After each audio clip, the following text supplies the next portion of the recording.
Living in a first world nation perhaps blinds us to the plight of the less fortunate. The distracting gleam of our computer screens, the blue light on our phones, the jingle of a notification that floods our brains with dopamines turns us away from an insidious epidemic that's only getting worse in America: homelessness. According to an editorial called Long Island's Homelessness, published in Newsday in December of 2015, 3,800 Long Islanders didn't have a permanent place to stay, and half of that number were children. In my town, we had a gentleman by the name of Pete. Pete was famous in Mineola. He was like a local fixture. Pete was also homeless. But the town provided Pete some amenities: free food at local diners and the usage of the public pool and its showers. And Pete was always respectful, and he was a hit with the kids. And when I came back from the US Navy, I was heartbroken to hear that Pete had passed away.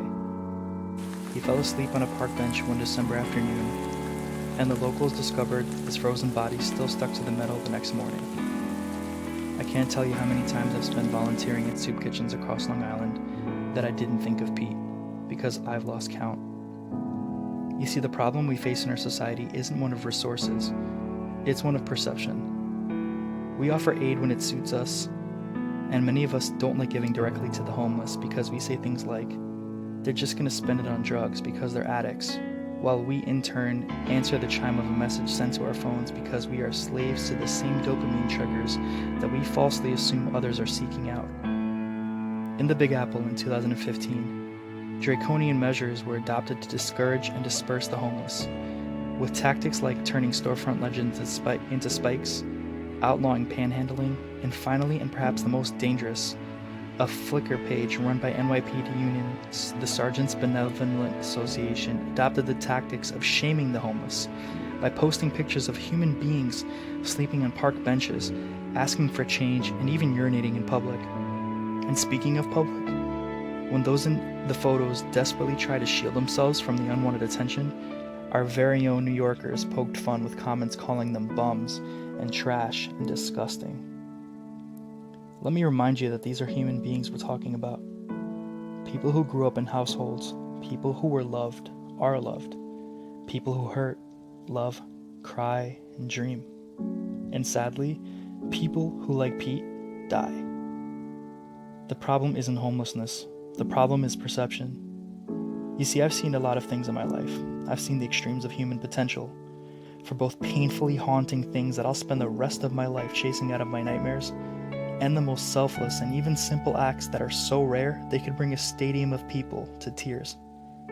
So where do we start? And how do we fix the problem? We need to understand that, despite trying to help people, when you've lived your life shunned from society and suddenly you're thrown into an environment where you have to adhere to rules people follow around you, you get nervous.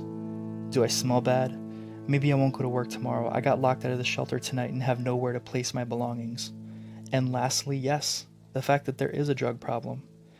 But that is not a homeless problem. That is an entirely different epidemic that affects the old, the young, the rich, the poor.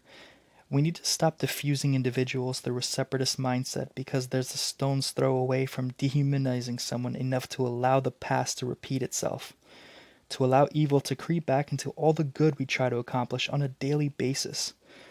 The first step is to get educated on the facts and statistics around you. The second is to volunteer and to donate. And lastly, it's to be human and to not give up. You don't know what someone's going through.